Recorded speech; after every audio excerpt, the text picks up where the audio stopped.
Hello students, welcome to my channel. I am Rashmi, your maths teacher. तो इस video में हम देखने वाले हैं हमारी 5.8 एक्सरसाइज। पूरी इस वीडियो में हम सॉल्व करेंगे और आई होप कि आपने इस एक्सरसाइज का इंट्रोडक्शन वीडियो जरूर से देख लिया है ना। दो थ्योरम हमने यहाँ पढ़ी थी, एक हमने पढ़ी थी मीन वैल्यू थ्योरम और दूसरी हमने पढ़ी है रोल्स थ्योरम। तो बस दोनों की डेफिनेशन याद रखनी। क्वेश्चन आपके बहुत ही ईजी है। तो पहला क्वेश्चन क्या है, मैंने आपको एग्जाम्पल्स भी समझाए थे उसी के अंदर, तो वो आपने कर ली तो आप इजीली कर लोगे। Verify Rolle's theorem for the function f x equal to x square plus 2x minus 8, जहां पे x कहाँ पे बिलोंग कर रहा है, क्लोज इंटरवल -4, 2 में। तो हमें रोलेस थ्योरम यहाँ पे क्या करना है, वेरीफाई करना है। तो रोलेस थ्योरम के लिए क्या स्टेटमेंट होता है कि जो ये फंक्शन आपको दिया, फंक्शन क्या दिया हुआ है, x square plus 2x minus 8 दिया हुआ है, तो इस क्लोज इंटरवल के अंदर ये कंटिन्यूस होना चाहिए। इसी के ओपन इंटरवल में ये आपका डिफरेंशिएबल होना चाहिए। F A equal to F B, यानी F of -4 equal to F of 2 होगा।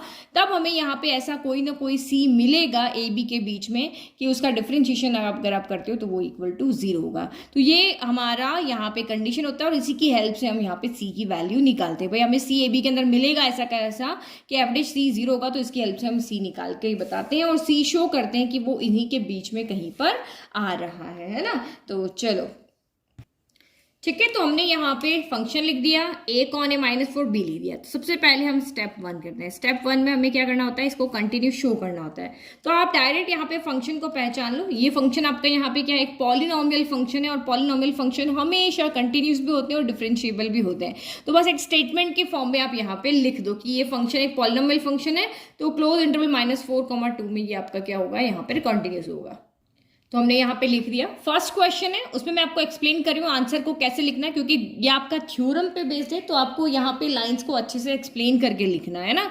तो since F x equal to x square plus 2x minus 8 is a polynomial function and we know that every polynomial function is continuous होता है for all x belong to, सारे real number के लिए ये function क्या होता है, continuous होता है। तो इस इंटरवल के अंदर भी ये फंक्शन क्या होगा, कॉन्टिन्यूस होगा। क्लोज इंटरवल -4, 2 में भी ये कॉन्टिन्यूस होगा।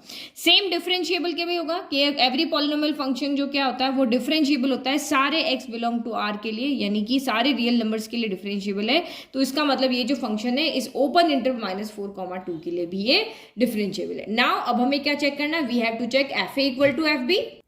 तो we need to check if F A equal to F B for A equal to -4 and B equal to 2 के लिए। तो पहले हम निकालते हैं ए इक्वल टू -4 के लिए। तो f of a equal to कितना हो गया, एफ ऑफ -4 हो गया। -4 है, एक्स है तो सभी जगह एक्स है, तो -4 है तो यहाँ -4 हम रख देंगे। तो एफ ऑफ -4 क्या हो जाएगा, -4 का स्क्वायर प्लस 2 इंटू -4 माइनस का 8। तो -4 का स्क्वायर 16 हो गया, प्लस -4 2 ज़ा 8 माइनस का 8। तो यहाँ पे क्या हो गया, 8 8 16 हो गया। तो ये 16 और ये दोनों ऐड हो गई, तो ये माइनस का 16, तो 16 माइनस 16 क्या हो गया, 0 हो गया।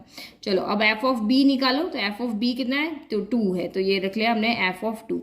तो 2 रखो, यहाँ जहाँ -4 दिख रहा है वहाँ 2 रख दो। तो 2 का स्क्वायर प्लस 2 इंटू 2 माइनस का 8 हो गया। तो 2 का स्क्वायर 4 हो गया, 2 का स्क्वायर 4 हो गया, माइनस का 8। तो 4 प्लस 4, देखो दोनों नेगेटिव को ऐड किया था, यहाँ दोनों पॉजिटिव को ऐड करते हैं। तो 8 माइनस 8 ये आपका यहाँ पर क्या हो गया, 0 हो गया। तो आप क्या देख रहे हो, f of a equal to हमारा एफ ऑफ बी आ रहा है। दोनों आपकी वैल्यू कितनी आ रही है, 0 आ रही है। तो आप क्या लिखोगे, hence f of -4 equal to F of 2। तो तीनों कंडीशंस यहाँ पे हमारी क्या हो रही है, सेटिस्फाई हो रही है। यही तो हमारी रोल्स थ्योरम कहती है कि तीनों कंडीशंस अगर सेटिस्फाई हो रही है, तो पीछे क्वेश्चन देखो, एफ ये आ गया, तीनों कंडीशन आपकी सेटिस्फाई हो रही है, तो हमें ऐसा कोई ना कोई c -2 के बीच में मिलेगा जिसका डिफरेंशिएशन 0 होगा। तो वो c कौन सा होगा, वही हम इसकी हेल्प से यहाँ पे निकाल करके लाते, c की वैल्यू हम निकाल कर लाते हैं और c को हम शो करते कि भाई ये इसी इंटरवल के बीच में कहीं है, तो इसका मतलब रोल्स थ्योरम वेरीफाई हो जाती है। तो अब हमें यहाँ पे c की वैल्यू निकालनी है। तो इस तरह से आपको लिखना है, since all 3 conditions are satisfied so F dash C, इसका जो एफ डैश सी होगा क्या होगा, वो 0 होगा ही होगा। और सी कहाँ बिलोंग करेगा, -4, 2 के बीच में, इस इंटरवल के अंदर ये बिलोंग करेगा। तो सबसे पहले एफ डैश सी की वैल्यू निकाल के यहाँ पुट करोगे और इसको सॉल्व करोगे तो हमें सी की वैल्यू मिल जाएगी। तो एफ डैश सी चाहिए, तो एफ डैश यानी का डिफरेंशिएशन, तो एफ ऑफ एक्स इसका डिफरेंशिएशन करो पहले यहाँ पे। तो differentiating with respect to x करो, तो ये एफ डैश क्या हो जाएगा, x हो जाएगा। तो डिफ्रेंशिएशन क्या क्या, d/dx ऑफ एक्स स्क्वायर हो गया। फिर आपका यहाँ पे 2 आगे ले लो, d/dx ऑफ x हो गया माइनस d/dx ऑफ आपका 8 हो गया। तो आपका यहाँ पे देखो f' कितना आ गया, d/dx ऑफ एक्स स्क्वायर क्या होता है, तो ये आपका 2x होता है। d/dx ऑफ x क्या होता है, 1 होता है, तो यहाँ पे 2 आ गया, और d/dx ऑफ 8 कॉन्स्टेंट है तो 0 हो जाता है। तो ये आपका यहाँ पे f' आया। अब हम यहाँ से f' निकाल सकते हैं, क्यों, क्योंकि x है तो यहाँ x है, तो c है तो यहाँ c हो जाएगा। तो f' इक्वल टू कितना हो गया, 2c + 2 हो गया।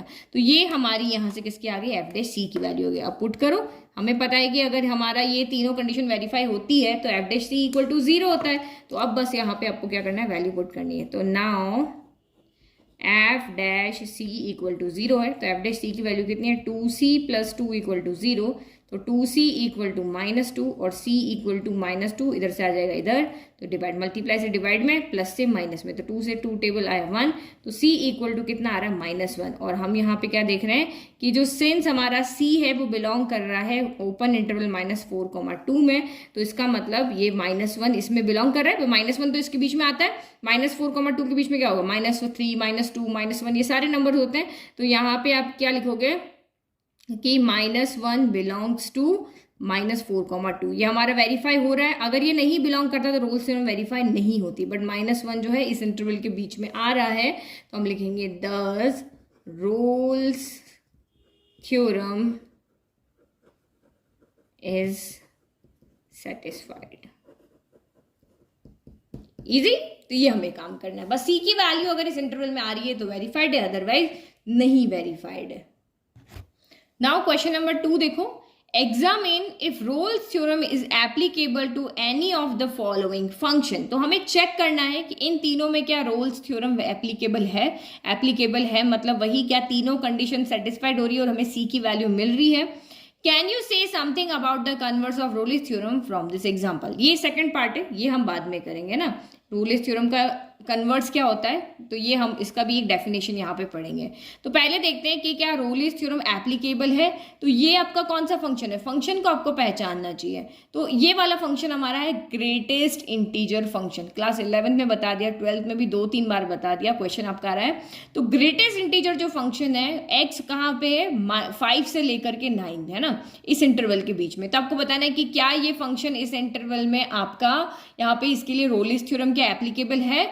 तो आप यहाँ पे देखो, हमें अगर रोलिस थ्योरम देखनी है तो वही 3 चीजें देखनी है कि फंक्शन कंटिन्यूस होना चाहिए, डिफरेंशिएबल होना चाहिए और F A equal to F b होना चाहिए। अगर मैं यहाँ पे इन तीनों में से एक को भी फॉल्स बता दूं, क्योंकि ये कहता है रोलिस थ्योरम कि तीनों के तीनों पॉइंट अगर यहाँ पे मेरे ट्रू होंगे तभी रोलिस थ्योरम एप्लीकेबल होगी। ये भी ट्रू होना चाहिए, ये भी होना चाहिए, ये भी होना चाहिए। इन तीनों में से आपको जो ईजी लगता है, अगर आपको लगता है कि मैं इसके थ्रू शो कर दूं कि यहाँ पे रोलिस थ्योरम वेरीफाई नहीं हो रही है, इसके थ्रू कर दूं, या सबसे सिंपल हो जाए कि f A equal to F b आप शो करके, f a is not equal to F b आप शो करके बता सकते हो कि भाई रोलिस थ्योरम यहाँ एप्लीकेबल नहीं है।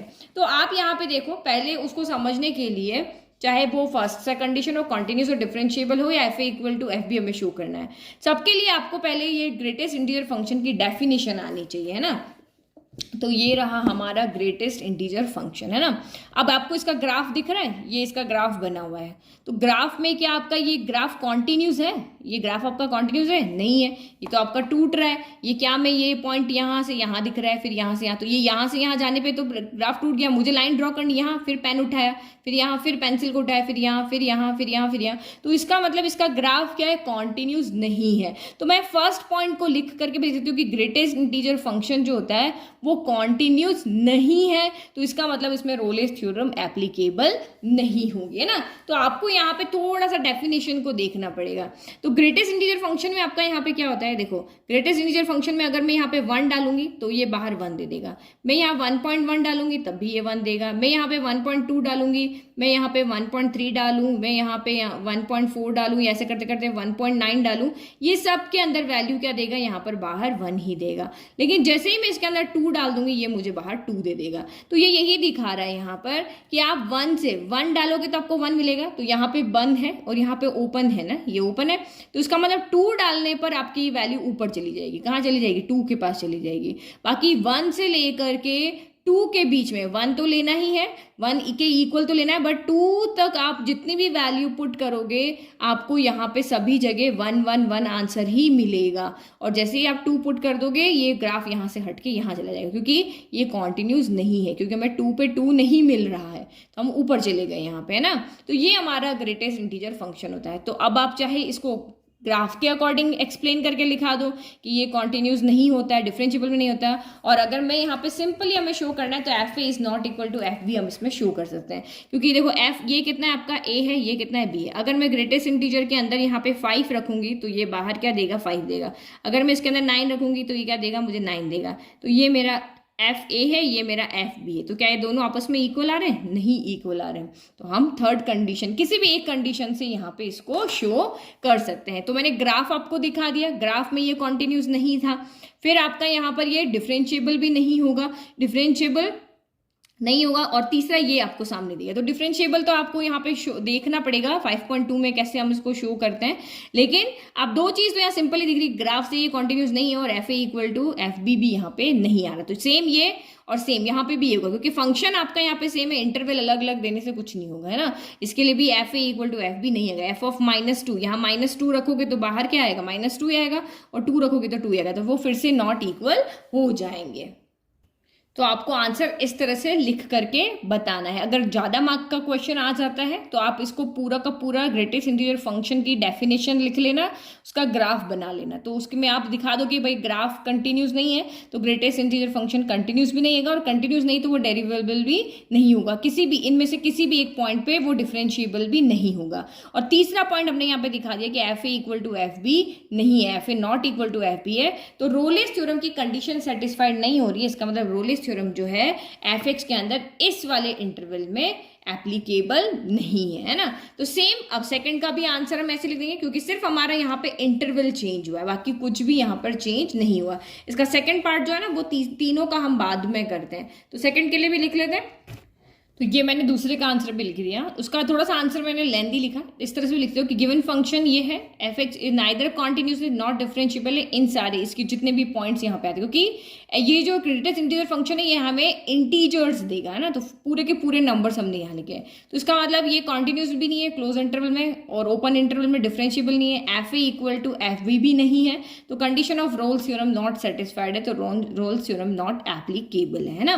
अब थर्ड वाला देखते हैं, क्योंकि क्वेश्चन का सेकंड पार्ट में से तीनों का बाद में करवाती हूँ। अब एफ एक्स इक्वल टू ये आपका क्या है, एक पॉलिनोमियल फंक्शन है। तो पॉलिनोमियल फंक्शन है तो देखते हैं इसके लिए क्या होता है। तो ये एक पॉलिनोमियल फंक्शन है। पॉलिनोमियल फंक्शन सारे रियल नंबर पे कॉन्टिन्यूस भी होता है और डिफरेंशिएबल भी होता है। तो आप यहाँ पे सीधा लिख दोगे कि f x equal to x square minus 1 एक पॉलिनोमियल फंक्शन, और एवरी पॉलिनोमियल फंक्शन जो होता है वो कॉन्टिन्यूस होता है। तो एफ एक्स जो होगा यानी कि एक्स स्क्वायर माइनस 1 है वो क्लोज इंटरवल 1,2 में कॉन्टिन्यूस है। फिर ये डिफरेंशिएबल भी होता है, तो ओपन इंटरवल 1,2 में ये डिफरेंशिएबल है। Now f A equal to F b show करना है। तो एफ ऑफ ए, तो यहाँ पर अगर देखोगे तो ए कितना है 1 है और बी कितना है आपका यहाँ पर 2 है। तो एफ ऑफ ए यानी कि एफ ऑफ 1 निकालो, तो यहाँ पे एक्स है तो एक्स स्क्वायर माइनस 1 है। अब यहाँ पे 1 रखोगे तो 1 स्क्वायर माइनस 1, तो 1 स्क्वायर 1 माइनस 1 हो गया, तो ये आपका 0 आ गया। अब एफ ऑफ यहाँ पे बी निकालो, तो बी कितना है आपका 2 है, तो एफ ऑफ 2 निकालते हैं, तो ये हो गया आपका 2 स्क्वायर -1। तो 2 स्क्वायर कितना होता है 4 - 1, तो ये आपका कितना आ रहा है यहाँ पे 3 आ रहा है। तो ये आपका 0 आ रहा है, ये आपका 3 आ रहा है। चाहे दो स्टेप्स आपके यहाँ पे रोल्स थ्योरम की कंडीशन को फुलफिल कर रहे हैं, लेकिन तीसरा यहाँ पे नहीं कर रहा है। तो आप यहाँ पे क्या लिखोगे, here f of a is not equal to क्या है, एफ ऑफ बी है। तो एफ ऑफ ए अगर not equal to b f of b है, थर्ड कंडीशन यहाँ पे सेटिस्फाई नहीं हो रही है, दैट मीन्स कि रोल्स थ्योरम यहाँ पे एप्लीकेबल नहीं है। रोल्स थ्योरम एप्लीकेबल होने के लिए तीनों कंडीशंस यहाँ पे क्या होनी चाहिए, सेटिस्फाइड होनी चाहिए, तभी हमें यहाँ पे ऐसा कोई सी मिलेगा जो ए बी के बीच में होगा और f dash C equal to 0 होगा। ठीक है, तो ये फाइनल आंसर लिया है। Third condition of Rolle's theorem is not satisfied, तो therefore Rolle's theorem is not applicable. तो ये तो हमने यहाँ पे दिखा दिया कि किस किस में रोल्स थ्योरम एप्लीकेबल है, किस में नहीं है। इसमें नहीं है क्योंकि इसका ग्राफ कॉन्टिन्यूस नहीं होता, डिफरेंशिएबल भी नहीं है, और F A equal to F b है। तीनों कंडीशन सेटिस्फाइड नहीं हो रही, यहाँ भी तीनों कंडीशन सेटिस्फाइड नहीं हो रही, और यहाँ हमारी f A equal to F b only एक कंडीशन सेटिस्फाइड नहीं हो रही है। तो इसका मतलब ये तीनों ही हमारी रोल्स थ्योरम के लिए एप्लीकेबल नहीं है। अब दूसरा पार्ट देखते हैं, can you say something about the converse converse of Rolle's theorem from these examples. तो ये आपको कह रहा है कि क्योंकि हमने जब इंट्रोडक्शन किया था, या आप बुक को भी देखोगे तो उसमें कन्वर्स ऑफ रोल्स थ्योरम कहीं पर भी नहीं है ना। तो कन्वर्स ऑफ रोल्स थ्योरम की मैं आपको पहले डेफिनेशन बता देती हूँ।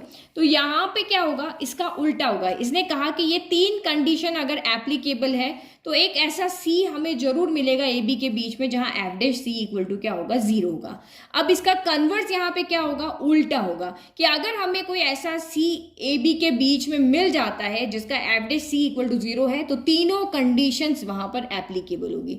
मतलब हमें ये देखना है अगर वहां पे सी कोई है ऐसा ए बी के बीच में जिसका डिफरेंशिएशन अगर आप करते हो और वो 0 आ जाता है, तो ये तीनों कंडीशन वहां पर सेटिस्फाइड होगी। तो जरूरी नहीं कि आपको सी मिल जाए और ये सेटिस्फाइड हो जाए, ये हो भी सकता है और नहीं भी हो सकता है ना। जैसे ये कंडीशन आपकी बिल्कुल ट्रू है कि तीनों पॉइंट अगर सेटिस्फाइड है तो ये यहाँ पे होगा ही होगा। लेकिन कन्वर्स ऑफ रोल्स थ्योरम में अगर ये सी आपको यहाँ मिल भी जाता है, लेकिन जरूरी नहीं कि ये तीनों कंडीशन वहां पर एप्लीकेबल, या तीनों में से एक कोई भी या दोनों भी एप्लीकेबल हो। तो मैं कन्वर्स ऑफ रोल्स थ्योरम की पहले डेफिनेशन यहाँ पे लिख देती हूँ। तो ये हमारी Rolle's converse of Rolle's theorem की डेफिनेशन। अगर कोई फंक्शन है जो a b close interval A b से आर में डिफाइन है, तो यहाँ उल्टा हो गया, जो लाइन नीचे थी वो ऊपर आ गई कि इफ अगर कोई ऐसा सी हमें ए बी में मिल जाता है कि उसका F dash C equal to 0 है, तो वो फंक्शन कॉन्टिन्यूस होगा क्लोज इंटरवल ए बी में, डिफरेंशिएबल होगा ओपन इंटरवल ए बी में, और F A equal to F B होगा। तो जरूरी नहीं कि ये हमेशा होगा ही होगा कि ये डेफिनेशन 100% सब फंक्शंस के लिए ट्रू है। कि कभी हो ही सकता है, कभी नहीं हो सकता। आपको सी मिल जाएगा लेकिन आप देखोगे कि वो फंक्शन तो कंटिन्यूस होगा ही नहीं। तो वही चीज हमें यहाँ पर देखनी है। तो फर्स्ट वाले की अगर हम यहाँ पे बात करते हैं कि ये आपका क्या है, ग्रेटेस्ट इंटीजर फंक्शन है और 5,9 में ये आपका डिफाइन है ना, ठीक है। तो हमारी कन्वर्स वाली थ्योरम क्या कहती है कि अगर हमें ऐसा कोई सी ए बी के बीच में मिल जाता है कि उसका एफ डैश सी अगर हमारा 0 है, तो वो फंक्शन कंटिन्यूस होना चाहिए, डिफरेंशिएबल होना चाहिए। तो मैं अगर मान लो यहाँ पे कोई एक सी ढूंढ भी लेती हूँ 5,9 इस इंटरवल के बीच में, ऐसा सी मैंने ढूंढ लिया कि जिसका एफ डैश सी यहाँ पर क्या है, 0 है, तो क्या ये फंक्शन आपका कॉन्टिन्यूस डिफरेंशिएबल हो जाएगा? तो हमने यहाँ पे क्या देखा है कि ये फंक्शन जो है हमारा इस इंटरवल में ना तो कॉन्टिन्यूस है, ना ही ये आपका क्या है यहाँ पर डिफरेंशिएबल है। तो हम उन्हीं सी की यहाँ पर बात करते हैं कि वो सी यहाँ पे क्या क्या हो सकते हैं कि उन्हें एफ डैश सी 0 मिले। तो फिर से हम जाते हैं यहाँ ग्राफ के पास में। तो आप यहाँ पे क्या देख रहे हो, ये लाइन जो है वो क्या है, एक्स एक्सिस के क्या है, पैरेलल है। तो यहाँ बीच में बहुत सारे पॉइंट है। मैं 1,2 के बीच की बात करती हूँ, लेकिन हमें 5,9 देखना है ना, तो मैं लट की इसको 5 कर देती हूँ, इसको 6, इसको 7, इसको 8, इधर 9 कर देती हूँ। तो मान लो कि ये 5,6 है, तो यहाँ पे 5 है, ये 5.1 हो गया। अगर यहाँ पे ग्रेटेस्ट इंटीजर फंक्शन करें 5.1 का तो कितना आएगा, बाहर 5 आएगा। 5.2 करोगे तो भी कितना आएगा, यहाँ पे 5 आएगा। तो यहाँ पे अगर आप देखोगे कि इन सारे पॉइंट्स का अगर डिफरेंशिएशन निकालते हो, कांस्टेंट का डिफरेंशिएशन कितना होता है, 0 होता है। तो इसका मतलब यहाँ पे उसका डिफरेंशिएशन कितना आप करोगे तो वो 0 हो जाएगा। तो ऐसे हमें बहुत सारे पॉइंट इनके बीच में मिलेंगे जिनका डिफरेंशिएट अगर आप करते हो, कोई भी सी पॉइंट लो, मैंने जैसे 5.1 ले लिया, तो 5.1 का ग्रेटेस्ट इंटीजर फंक्शन यहाँ पे क्या हो जाएगा, 5 हो जाएगा। अब आप इसका एफ डैश सी निकालोगे तो क्या आएगा, 0 आएगा। तो इस डेफिनेशन के अकॉर्डिंग यहाँ पे क्या हो रहा है कि हमें इस 5,9 के बीच में से बहुत सारे पॉइंट्स मिलेंगे। इस 5,9 इस इंटरवल में हमें बहुत सारे पॉइंट्स ऐसे मिलेंगे, लाइक कि 5.1 ले लिया, लाइक मैंने 5.2 ले लिया, कि इस पर क्या होगा, आपका एफ डैश सी यहाँ पे 0 हो रहा है ना। इनफाइनाइट पॉइंट्स मिलेंगे जिसपे आपका एफ डैश सी यहाँ पे क्या होगा, 0 होगा। तो अगर इनफाइनाइट पॉइंट्स पे एफ डैश सी अगर 0 है तो ये फंक्शन तो कॉन्टिन्यूस भी होना चाहिए, डिफरेंशिएबल भी होना चाहिए और F A equal to F B भी होना चाहिए। बट यहाँ पे ऐसा नहीं हो रहा है कि हमें एफ डैश सी तो इक्वल टू 0 मिल रहा है, लेकिन ये फंक्शन ना तो कंटिन्यूस है, ना डिफरेंशिएबल है, ना इसका एफ ए इक्वल टू क्या है, एफ बी है। तो आप यहाँ पे फिर क्या कह सकते हो, तो हम यहाँ पे ये कह सकते हैं, व्हाट कैन यू से, तो हम यहाँ पे कहेंगे कि कन्वर्स ऑफ रोल्स थ्योरम भी इस एग्जाम्पल के और इस एग्जाम्पल के लिए यहाँ पर एप्लीकेबल नहीं है। वो यहाँ पर इनके लिए वेरीफाई नहीं हो रही है कि इनका एफ डैश सी तो आपका 0 आ रहा है, बट यहाँ पे कन्वर्स की जो एफ डैश सी 0 है, लेकिन बाकी की जो 3 बातें वो यहाँ पे सेटिस्फाइड नहीं हो रही। ये तो हो रहा है बट ये तीनों यहाँ पे सेटिस्फाइड नहीं हो रही है। तो इसका मतलब यहाँ पे क्या हो गया, converse of Rolle's theorem applicable इस इंटरवल के लिए को सेटिस्फाई नहीं कर रही है। बस अब इसका आंसर कैसे लिखेंगे तो वो लिख लेते हैं। तो इस तरह से हमें यहाँ पर लिख कर करके बताना है कि since F x equal to greatest integer function is a constant किसी भी इंटरवल में, मैंने यहाँ पे एक डेफिनेशन की फॉर्म में लिखा है कि n-1 यानी 5,9 है ना, इंटरवल में पहले छोटा होता है बाद में बड़ा होता है। तो वहाँ पे n क्या है, एक इंटीजर है। तो अगर ये कांस्टेंट है f, अगर आपने यहाँ पे देखो इस तरह से रखा है, यहाँ पे 5.1 रखा है ना, बाहर कितना आया 5 आया, तो अगर आप इसका डिफरेंशिएशन करोगे तो क्या करेगा, 0 ही मिलेगा, क्योंकि सारी वैल्यू इसमें से बाहर आके कांस्टेंट मानने वाली है। तो ओपन इंटरवल के अंदर जितने भी नंबर है सबके लिए हमें यहाँ पे क्या मिलने वाला है, एफ डैश एक्स 0 ही मिलने वाला है। तो 0 मिलने वाला तो क्या हो गया, तो इसका मतलब क्या हो गया कि इतने यहाँ पे, क्योंकि हम सी की बात कर रहे हैं, तो 5,9 में इनफाइनेटली सी है, जिसके लिए हमें एफ डैश सी यहाँ पे क्या मिलने पड़ेगा, 0 मिलेगा, है ना, क्योंकि सारे ही इसमें इस इंटरवल के अंदर से वैल्यू रखेंगे तो सब एक एक नंबर की फॉर्म में, इंटीजर की फॉर्म में आएगी, और इंटीजर का डिफरेंशिएशन क्या होगा, 0 होगा। तो 0 तो यहाँ पे हो रहा है, लेकिन हमने देखा कि ये कॉन्टिन्यूस भी नहीं है, ये क्लोज इंटरवल में डिफरेंशिएबल भी नहीं है ओपन इंटरवल में, और F A equal to F B भी नहीं है। तो इसका मतलब कि इसकी ये कंडीशन तो ट्रू है, बट ये तीनों कंडीशन फॉल्स है। इसका मतलब कन्वर्स ऑफ रॉल्स थ्योरम यहाँ पे सेटिस्फाई नहीं करी, सिर्फ इसके लिए, किसके लिए, ग्रेटेस्ट इंटीजर फंक्शन के लिए।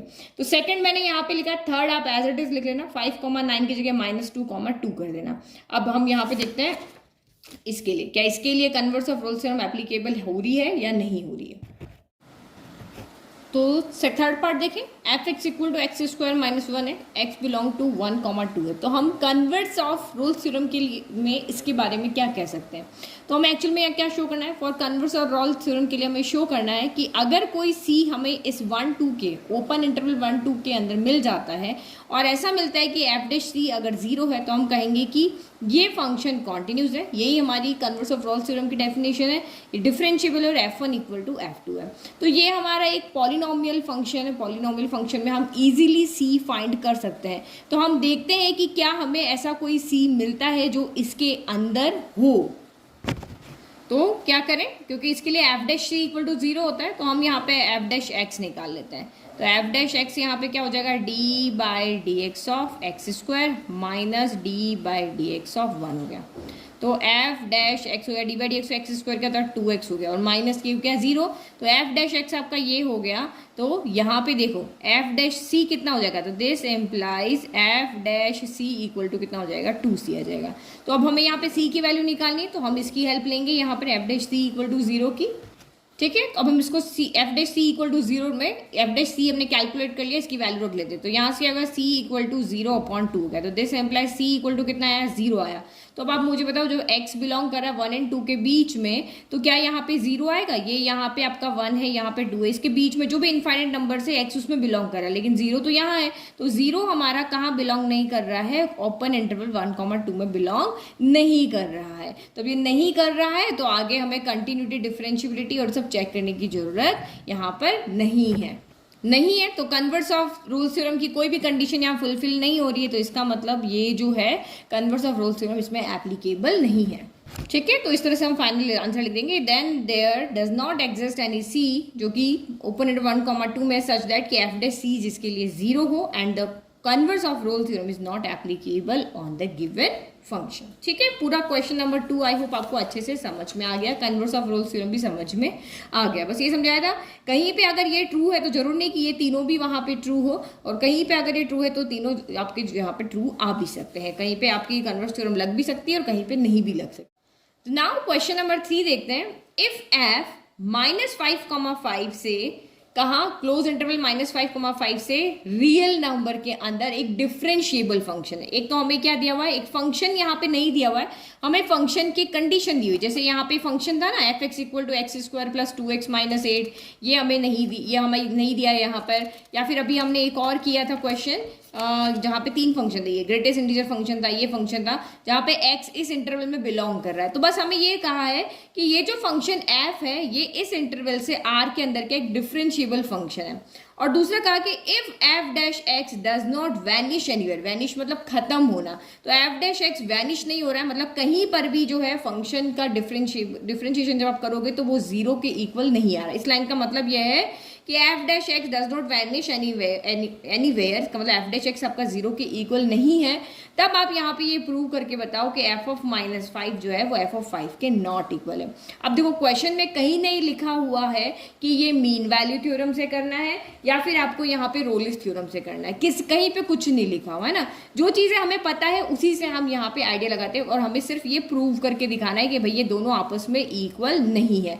तो ये दोनों आपस में इक्वल होती तो रोल्स थ्योरम है, नॉट इक्वल है तो ये हमारा यहाँ पे मीन वैल्यू थ्योरम के अंदर हम देखते थे कि अगर ये नहीं है तो इसका मतलब एफ ए एफ बी के इक्वल नहीं। ग्राफ देखा था ना हमने इस तरह से।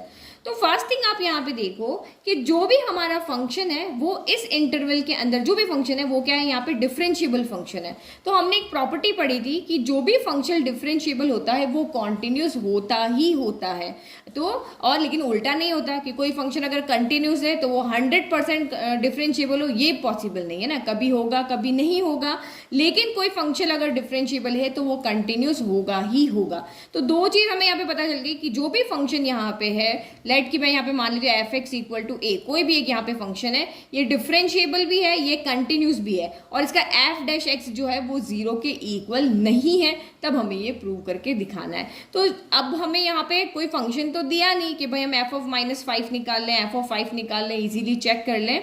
तो हम यहाँ पे क्या करेंगे, एक कॉन्ट्राडिक्शन मैथड लेके चलेंगे ना। हम मैथड लेके हम लेंगे कि भाई अब हमें ये प्रूव करना है कि भाई नॉट इक्वल है, तो हम मान लेते हैं कि ये आपस में इक्वल है, क्योंकि थ्योरम का तो कुछ पता ही नहीं चल रहा कौन सी थ्योरम की हेल्प लें। तो जो हमें शो करना है उसका उल्टा लेके चलते हैं कि भाई हम मान लेते हैं कि इस जो भी ये फंक्शन है इसके लिए दोनों आपस में क्या है, इक्वल है। फिर सॉल्व करते जाएंगे और देखते हैं कि हमारा जो हम अजम्पशन लेके चल रहे हैं वो राइट है या रॉन्ग है। ठीक है, तो हमने गिवन लिख दिया ये फंक्शन हमारा इस इंटरवल से रियल नंबर में डिफाइन है और ये एक डिफरेंशिएबल फंक्शन हमें दिया हुआ है। तो हमने लिख दिया कि एवरी डिफरेंशिएबल फंक्शन जो होता है ऑलवेज कॉन्टिन्यूस होता है, तो ये फंक्शन आपका कॉन्टिन्यूस भी है। तो दो चीज यहाँ पे जो रोल्स थ्योरम की है या मीन वैल्यू थ्योरम की, ये दोनों बातें उसमें होती है। ये बात भी होती है कि वो फंक्शन डिफरेंशिएबल भी होना चाहिए, कॉन्टिन्यूस भी होना चाहिए। अब तीसरी बात वहां पे अलग जाती है। तीसरी बात यहाँ पे क्या अलग जाती है, तो अगर F A equal to F B हो, ये इसके लिए है, और इसके लिए क्या होता है कि F dash C equal to F B minus F A upon B minus A होता है। बट यहाँ उसको नहीं देखना, हमें सिर्फ यहाँ पे क्या शो करना है कि आप ये शो करके बताओ। तो एक और चीज हमें यहाँ पे दी है कि given F dash x does not vanish anywhere, इसका मतलब क्या है, एफ डैश एक्स जो है वो नॉट इक्वल टू यहाँ पे क्या है, जीरो है। ये और हमें दिया हुआ है। अब ये हमें प्रूव करना है, तो हम कॉन्ट्राडिक्शन मैथड लेके चल रहे हैं कि मान लेते हैं कि ये दोनों आपस में इक्वल है। तो अगर ये दोनों आपस में इक्वल है तो किसकी कंडीशन फुलफिल हो रही है, रोल्स थ्योरम की कंडीशन फुलफिल हो रही है कि ये फंक्शन डिफरेंशिएबल भी है, कॉन्टिन्यूस भी है और F A equal to F B भी है। तो इसका मतलब ये फंक्शन आपके यहाँ पर क्या हो गया, अगर जैसे ये कंडीशन होती है तो हम कह सकते हैं कि यहाँ पे क्या हो रहा है, ये जो गिवन फंक्शन जो भी फंक्शन यहाँ पे होगा वो एक रोल्स थ्योरम को यहाँ पे क्या करेगा, तीनों कंडीशन को सेटिस्फाई कर रहा है। ठीक है, तो हमने यहाँ लिखते हैं कि F would satisfy all the conditions of Rolle's theorem on -5,5। ठीक है, इस इंटरवल के अंदर ये तीनों चीजें सेटिस्फाई हो रही, डिफरेंशिएबल फंक्शन भी है, कॉन्टिन्यूस भी है और ये F A equal to F B भी है। तो अगर ये तीनों कंडीशन सेटिस्फाई होती है तो हम यहाँ पे क्या कहते हैं कि तीनों अगर बात सेटिस्फाई हो रही है तो इसका मतलब कहते हैं कि देन देयर एग्जिस्ट कोई ना कोई सी जो है वो ए बी के बीच में ऐसा होगा ही होगा कि जिसका F dash C and differentiation करोगे तो यहाँ पे क्या आएगा, जीरो आएगा। तो अगर वो फंक्शन यहाँ पर ऐसा है तो तीनों बात उसकी ट्रू हो रही, तो हमें यहाँ पर भी कोई ना कोई सी ऐसा इन दोनों के बीच में मिलना चाहिए कि जिसका एफ डैश सी यहाँ पर क्या हो, जीरो हो। तो हमने लिख दिया कि देन देयर मस्ट बी कोई ना कोई ऐसा रियल नंबर सी -5 से 5 के बीच में होगा कि जिसका अगर आप डिफरेंशिएशन करते हो तो वो क्या आना चाहिए, जीरो आना चाहिए। लेकिन हमें क्वेश्चन में क्या दिया हुआ है कि एफ डैश एक्स, अब इस एक्स की जगह पे आप ए रखो, बी रखो, सी रखो, कुछ भी आप यहाँ पे रख दो। ये एक्स एक्चुअल में है क्या, ये एक्स जो है वो बिलोंग कर रहा है आपका यहाँ पे -5 से 5 के बीच में ना। तो इसका मतलब जो सी है वो भी यहीं से आना है। इस एक्स की जगह पे हम इसके बीच में जो भी वैल्यू है -5 ले सकते हैं, -4 ले सकते हैं, -3, -2, -1, 0, फिर 1, फिर 2, 3, 4, 5, कोई भी वैल्यू यहाँ लिख सकते हैं। तो ये कह रहा है कि एफ डैश -5 भी जीरो के इक्वल नहीं है, एफ डैश -4 भी नहीं है, इन सब के लिए एफ डैश नंबर यहाँ पे नॉट इक्वल टू जीरो है। तो सी भी ऑब्वियस इन्हीं में से कोई ना कोई होगा।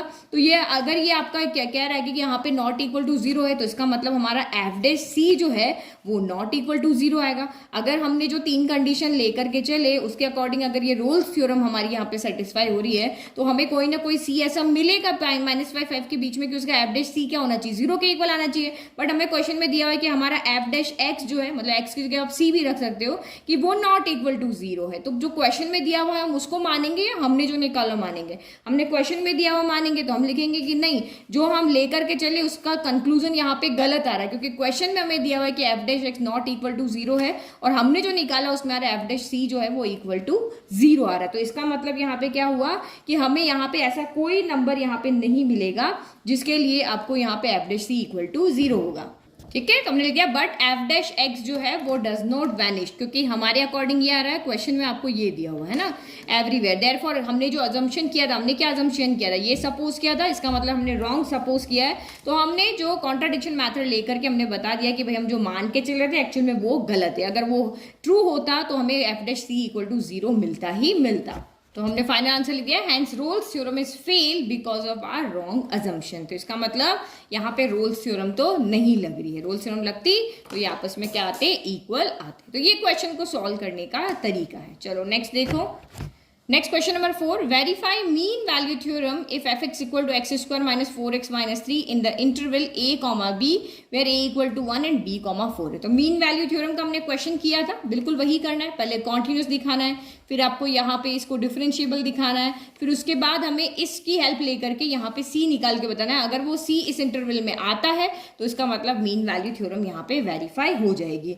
तो ये आपका यहाँ पर क्या है, एक पॉलिनोमियल फंक्शन है। तो एक पॉलिनोमियल फंक्शन है तो आपका सीधे से आप लिख सकते हो कि हम जानते हैं कि पॉलिनोमियल फंक्शन डिफरेंशिएबल भी होता है, कॉन्टिन्यूस भी होता है। तो स्टेप नंबर 1 और स्टेप नंबर 2 तो आप यहाँ पे सीधा का सीधा लिख लोगे। ठीक है, तो मैंने यहाँ पे लिख दिया कि एक पॉलिनोमियल फंक्शन है, तो ये कॉन्टिन्यूस भी होगा, डेरिवेबल भी होगा। तो ये फंक्शन आपका कॉन्टिन्यूस है 1,4 क्लोज इंटरवल में, और ये फंक्शन आपका डेरिवेबल है ओपन इंटरवल 1,4 में। अब तो ये दोनों कंडीशन सेटिस्फाइड है, तो हमने लिखा कि condition of mean value theorem are satisfied on 1,4। तो अब हमें ऐसा कोई सी 1,4 के बीच में मिलेगा ही मिलेगा जो इस कंडीशन को यहाँ पे सेटिस्फाइड करेगा। तो बस यहाँ से हमें एफ बी निकालना है, एफ ए निकालना है, एफ डैश सी निकालना है, वैल्यू पुट करना है और हमें सी की वैल्यू निकाल के बताना है। तो एफ डैश सी निकालते हैं। तो सबसे पहले देखो यहाँ पे एफ एक्स कितना है, तो x square minus 4x minus 3 है। तो एफ डैश एक्स लिखो, तो एफ डैश एक्स कितना हो जाएगा, तो यहाँ पे डिफरेंशिएट करो, D by D X of X square minus 4 आपका यहाँ पर हो गया D by D X of X minus आपका D by D X of ये कितना हो गया 3 हो गया। तो यहाँ पे एफ डैश एक्स कितना होगा, D by D X of X square 2x हो गया, minus D by D X of X क्या होगा 1 होगा, तो ये 4 हो गया और ये 0 हो गया। तो ये एफ डैश एक्स आ गया। तो दिस इम्प्लाइज अब एफ डैश सी कितना हो जाएगा, एक्स की जगह पे सी रख दो, तो ये 2c माइनस का क्या हो गया 4 हो गया। ठीक है, चलो अब एफ बी निकालते हैं नाउ। तो एफ बी कितना हो गया, एफ बी यानी हमें बी कितना दिया 4 और ये 1 दिया हुआ, तो यहाँ पे एफ ऑफ 4 लिखो। तो यहाँ पे क्या लिखेंगे 4 स्क्वायर माइनस 4 इंटू 4 माइनस का 3 हो गया।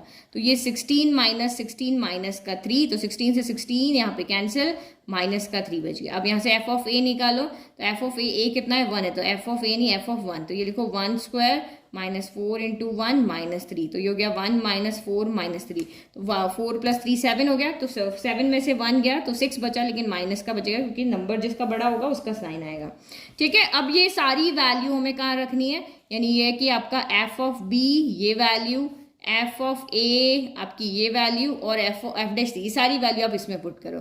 तो नाउ एफ डैश सी कितना है, तो ये 2c माइनस का 4 है। ठीक है, एफ बी कितना है, तो माइनस 3 है, एफ ए कितना है, तो माइनस का 6 है, और नीचे क्या है बी माइनस है, तो 4 माइनस 1 है।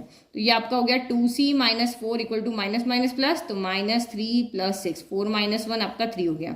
तो 2c माइनस 4 इक्वल टू 6 में से 3 गया तो 3/3 हुआ, तो 3 की 2 3 है 1 टाइम, तो this implies 2c equal to minus का 4 इधर आके प्लस का 4 हो गया।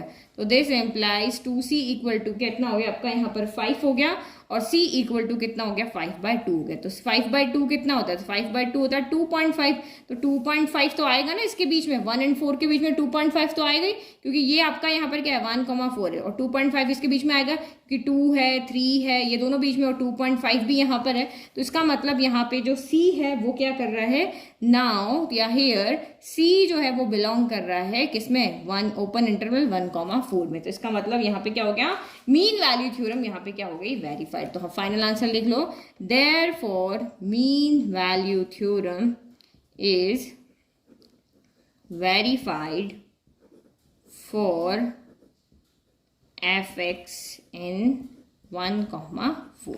ठीक है, ये हमारा फाइनल आंसर हो गया। तो ये मीन वैल्यू थ्योरम को करने का तरीका है। पहला कॉन्टिन्यूस, फिर डिफरेंशिएबल करोगे और फिर यहाँ से सी की वैल्यू निकालोगे और सी की वैल्यू देखोगे कि वो इस इंटरवल में है कि नहीं। अगर है तो ये मीन वैल्यू थ्योरम को सेटिस्फाई करता है, अगर नहीं है तो मीन वैल्यू थ्योरम को वेरीफाई नहीं करता है। नाउ क्वेश्चन नंबर 5, ये भी बिल्कुल वैसा ही है। Verify mean value theorem if F x equal to X cube minus 5x square minus 3x in the interval a comma B where a equal to 1 and b equal to 3। तो आपको ये जो फंक्शन आपको दिया हुआ है इसको 1,3 interval के अंदर देखना है मीन वैल्यू थ्योरम ये वेरीफाई करता है कि नहीं करता। We find all c belongs to 1,3 for which F dash c equal to 0। ये क्वेश्चन का सेकंड पार्ट है ना, ये बाद में करेंगे। तो जैसे अभी हमने फोर्थ किया, सेम एज इट इज हम फिफ्थ कर दें। तो आप यहाँ पे क्या देख रहे हो, ये एक पॉलिनोमियल फंक्शन है। कौन सा फंक्शन है? पॉलिनोमियल। पॉलिनोमियल फंक्शन क्या होता है? कॉन्टिन्यूस भी होता है, डिफरेंशिएबल भी होता है। तो बस हमने एज इट इज हमने यहाँ पे लिख दिया कि which is a polynomial function. तो ये पॉलिनोमियल फंक्शन है तो सारे रियल नंबर्स के लिए ये कॉन्टिन्यूस भी होगा और ये आपका यहाँ पे डिफरेंशिएबल भी होगा। तो मीन वैल्यू थ्योरम की जो फर्स्ट कंडीशन है वो यहाँ पर क्या होगी? सेटिस्फाइड होगी। भाई कंटिन्यूस है, डेरिवेबल है। अब मीन वैल्यू थ्योरम कहाँ है हमें यहाँ पे, तो हमें आगे कुछ देखना ही नहीं है। अब हम सीधा एफ डैश सी, क्यों दो कंडीशन सेटिस्फाइड, हमें पता है कि यहाँ पे कोई ना कोई ऐसा सी 1,3 के बीच में जरूर होगा जो इस कंडीशन को सेटिस्फाई करेगा और हमें वही सी फाइंड करके लाना होता है। तो बस अब 1 बाय 1 कर लो। सबसे पहले आप यहाँ पे देखो एफ एक्स कितना है, तो एफ एक्स यहाँ पर है आपका x cube minus 5x square minus 3x। तो मैं सबसे पहले एफ डैश सी लेकर आ रही हूँ, फिर एफ ऑफ बी, फिर एफ ऑफ ए और तीनों की वैल्यू इसमें हम पुट कर देंगे। तो यहाँ देखो F dash X equal to D by D X of X cube हो गया, फिर minus 5 D by D X of X square हो गया, फिर minus 3 D by D X of यहाँ पे आपका एक्स हो गया। तो चलो करो। तो F dash X equal to D by D X of X cube क्या होगा? तो 3x स्क्वायर हो जाएगा। फिर minus D by D X of X square 2x होता है तो 2 इससे मिलकर 10 हो जाएगा और ये D by D X of x 1 हो जाता है तो ये माइनस 3 हो गया। तो ये कितना आ गया आपका? एफ डैश एक्स आ गया। तो ये यहाँ से हमें एफ डैश सी मिल जाएगा, बस एक्स की जगह में सी रखना होता है। तो ये हो गया 3c square minus 10c minus 3। ठीक है, अब एफ ऑफ बी निकालते हैं। तो बी कितना है आपका यहाँ पर? बी क्वेश्चन में 3 दिया हुआ, तो एफ ऑफ 3 निकालना है। तो एफ ऑफ 3, तो वैल्यू पुट करो 3 यहाँ पे, 3 का cube minus 5 into 3 square minus 3 into 3 हो गया। तो 3 का क्यूब कितना हो गया? 27, 3 का स्क्वायर 9 हो गया, 9 5 जा 45 हो गया और ये आपका यहाँ पर 9 हो गया। तो आप इसको यहाँ पे सॉल्व करो तो ये 45 माइनस 9 माइनस माइनस प्लस होता है तो ये आपका 27 माइनस 54 हो गया। तो 54 में से 27 गया तो 27 बचा, लेकिन साइन नेगेटिव आएगा क्योंकि ये बड़ा है। चलो ये एफ बी हो गया। नाउ एफ ऑफ ए निकाल दो। एफ ऑफ ए यानी कि ए कितना है? 1 है, तो एफ ऑफ 1 निकालना। तो 1 तो ईजी हो जाएगा, 1 cube minus 5 1 square minus 3 into 1, जहाँ भी एक्स दिख रहा है वहाँ 1 रख दिया। 1 हो गया, माइनस 5 हो गया, माइनस 3 हो गया। तो ये 1 minus 5 minus minus plus 5 plus 3 8 हो गया। तो 1 में से 8 गया तो माइनस का 7 बचा। तो ये तीनों वैल्यू जो अभी हमने यहाँ निकाली है ये हम किस में पुट कर देंगे? हमारे फॉर्मूले के अंदर, और यहाँ से हम क्या कर लेंगे? सी निकाल देंगे। तो ये इसके अंदर हम वैल्यू को पुट करेंगे। तो करो पुट अब यहाँ पे। तो ये आपका यहाँ पर कितना हो गया? F dash C, F dash सी तो ये आपका हो गया। नाउ कलर चेंज कर देते, ठीक है। एफ डैश सी यानी 3c square minus 10c minus 3। F of B कितना आ रहा है? माइनस का 27। एफ ऑफ ए कितना आ रहा है? माइनस का 7 divide by B minus A, तो 3 माइनस 1 हो गया। तो this implies 3c square minus 10c minus 3 equal to minus minus plus हो गया। तो प्लस हो गया तो 27 में से 7 गया तो कितना बचा? 20 बचा, लेकिन साइन आएगा नेगेटिव का और ये 2 हो गया। तो 2 3 माइनस 1 2 हो गया। 2 के टेबल में ये आया कितनी बार? 10 टाइम, तो माइनस का 10 हो गया। तो ये हो गया 3c square minus 10c minus 3 और ये माइनस का 10 है तो उधर जाके प्लस का 10 हो गया इक्वल टू 0। तो 10 में से 3 गया तो कितना आया? 7 आएगा। तो 3c square minus 10c plus 7 equal to 0। अब मिडिल टर्म स्प्लिट करना है, चाहे तो क्वाड्रेटिक फॉर्मूला लगा लो या नॉर्मल, मुझे यहाँ पे दिख रहा है 7 3 सा कितना हो गया आपका यहाँ पर? 21 हो गया और 7 प्लस 3 आपका यहाँ पर क्या आ गया? 10 आ गया। तो अब 12th क्लास के स्टूडेंट को इतना डीप में एक्सप्लेन करने की जरूरत नहीं है कि हमें दो नंबर ऐसे चाहिए जिनका प्रोडक्ट तो 21 आए और प्लस करने पर 10 है। तो 7 3 जा 21 होता है और 7 प्लस 3 10 होता है। तो 3c स्क्वायर माइनस 10 की जगह पे हमने 7 प्लस 3 रख दिया, c plus 7 equal to 0।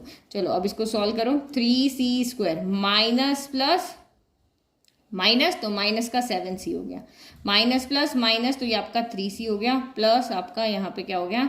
7 equal to 0। First 2 में से c कॉमन ले लिया, c ही कॉमन आ रहा है, तो यहाँ से क्या बचा 3c माइनस का 7।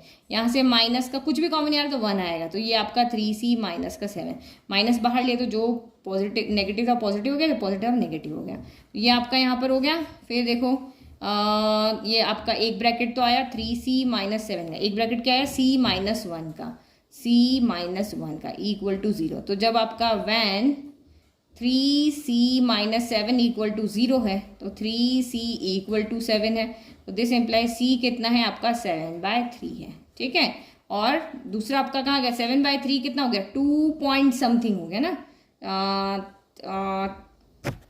ठीक है, और दूसरा अगर रखें तो when c minus 1 equal to 0 है, तो this implies c equal to आपका यहाँ पर कितना आ रहा है 1 आ रहा है।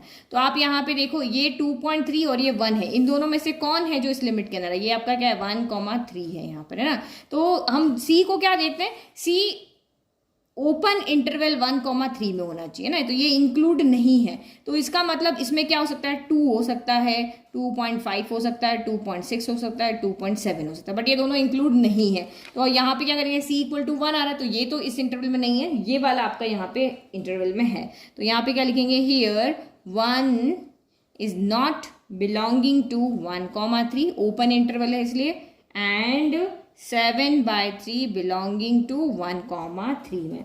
तो इसका मतलब हमें एक तो मिल गया, दो में से मैंने कहा था ना c बहुत सारे यहाँ पे हो सकते हैं, तो हमारा ये इसमें बिलोंग नहीं कर रहा है, बट ये वाला c हमारे पास में बिलोंग कर रहा है, ये वाला बिलोंग कर रहा है। इसका मतलब यहाँ पे क्या हो गया, mean value theorem is verified हो गई। ठीक है, ये हमने लिख दिया। तो ये तो हमारा जो काम हमने 4th क्वेश्चन में किया था वैसे वैसे किया। अब इसने कहा फाइंड ऑल c, वो सारे c फाइंड करके बताओ जिसके लिए f dash c equal to क्या है 0 है। तो बस हमें यहाँ पे क्या करना है, f dash c equal to 0 है तो हमें f डैश c की वैल्यू निकालनी। तो f डैश c हमारा कितना आया था, ये आया था ना, बस इसके इक्वल 0 रखना है और यहाँ से c की वैल्यू हमें निकालनी है। तो ये दूसरा पार्ट है क्वेश्चन का, ये हम यहाँ इसके पीछे कर लेते हैं। ठीक है, now we find all c जो कि 1,3 में बिलोंग कर रहे हैं, जिसके लिए f डैश c क्या है 0। तो f डैश c हमारा ये रहा, इसी को 0 के इक्वल रखना है, तो ये हो गया 3c square minus 10c minus 3 equal to 0। तो अब यहाँ पे आपका क्वाड्रेटिक जो मिडिल टर्म स्प्लिटिंग नहीं लगेगा, क्यों देखो 3 3 से आपका क्या हो गया 9 हो गया। तो ऐसे दो नंबर जिनका प्रोडक्ट दो 9 है और प्लस करने पर 10 है ना, प्लस करने पर सॉरी माइनस करने पर आपका 10 है, तो कोई नंबर है ही नहीं, क्योंकि 3 3 ही 9 होता है, या फिर आपका यहाँ पर 9 1 9 होता है। बट यहाँ पे क्या है माइनस का साइन है, अगर ये प्लस होता तो हम 9 + 1 10 लिख लेते। तो हम इसको सॉल्व करें by quadratic formula, by quadratic formula. तो क्वाड्रेटिक फॉर्मूला हमारा यहाँ पर क्या होता है, क्वाड्रेटिक फॉर्मूला होता है या यहाँ पे c है ना, तो c इक्वल टू माइनस का b plus minus in root of b square minus 4ac upon क्या हो गया 2a हो गया। तो ये कैपिटल C मान लो ना, इसकी वैल्यू निकाल रहे हैं।